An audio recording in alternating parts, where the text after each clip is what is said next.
हाय लोगोफोर चेनेलखौ subscribe खालामाखैबा subscribe खालाम बेजों लोगोसे कन्टेन्टनि सावगारियाव थुना हो मानोना आं लेटेस्ट भिडिअ आपल'ड खालामनायखौ नोंनियाव सिगांसिन सहैनाय बायदि। हाय फ्रेन्ड्स वेलकाम बेक माय इउट्युब चेनेल क्रिएटर डेरा। आं दिनै बे भिडिअनि गेजेरजों मोनसे कीबोर्डनि बागै खोन्थागोन जायखौ बाहायब्ला जोबोद मोजां एक्सपिरियेन्स मोनगोन। बिनि थाखाय नोंथाङा मोनसे एप्स डाउनलड खालामना लाग्रोनांगौ। बेयो जाबाय माय फट' कीबोर्ड। बेयाव नोंथाङा नायनो हागोन 10 मिलियन डाउनलड खालामबाय आरो बेनि रेटिंआ 4.3। होनबा नोंथाङाबो डाउनलड खालामनानै लानो हागोन। बिनि मोजां फांसनखौ नायनोसै बे भिडिअनि गेजेरजों।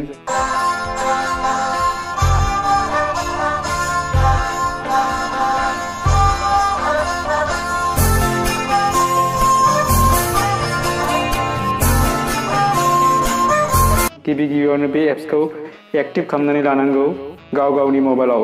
बेयाव जेखि जाया पारमिसन दंब्ला पारमिसन खालामनानै लाबानो जाबाय आरो गासैबो एक्टिभ खालामदो। बेखौ एक्टिभ खालामनायनि उनाव अपेन खालामनोसै आरो नायनो गोनां नोंथाङा डाटानि इउजेस एक्सेस पारमिसनखौ अन खालामनानै लाथारनांगौ, नङाब्ला बे एप्सआ जेबो खामानियाव होनाय नङा।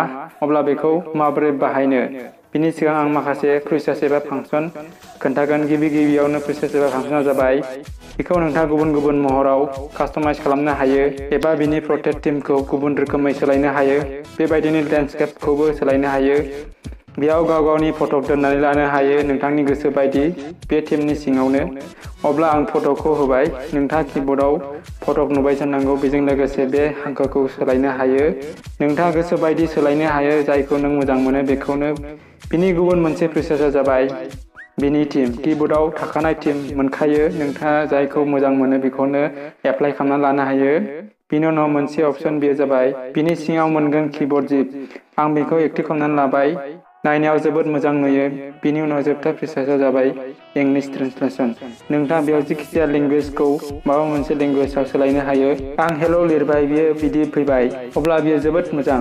गासैबो बेबायदि खालामना लानो हायो। बेयाव नोंथाङा नायनो हागोन वाट्सएप एबा गुबुन चाट खालामनायाव बेबायदि नुनो मोनगोन। बेजों लोगोसे बेयाव गोबां मोजां थाखानाय स्टिकार इम'जिस नुनो मोनगोन आरो नोंथाङा लोगोनो एबा गार्लफ्रेन्डनो हरनानै गोजोननाय मोनगोन। बिनि उनाव गोबां फन्ट साइज बेखौ नुनो मोनगोन। आं बेखौ जोबोद मोजां नुदों आरो बेयाव मोनसे मोजां खालामना होदों। नोंथाङा बेबायदि थीम सोलायनो हायो। गोबां कालार गोनां हांखो नुनो मोनगोन जेरै आं खोन्थादों बेबायदिनो। अब्ला नोंथाङा बे कीबोर्डखौ मोजां मोनबाय होननानै आं सानबाय। मोजां मोनदोंब्ला लाइक खालाम। बे कीबोर्डनि एप्सनि लिंकखौ आं भिडिअनि डिसक्रिपसनाव होगोन। नोंथाङा डाउनलड खालामनानै लानो हागोन। एसेनोसै लोगोफोर, जै बर' हारिनि जै बर' राव गेवलांथों।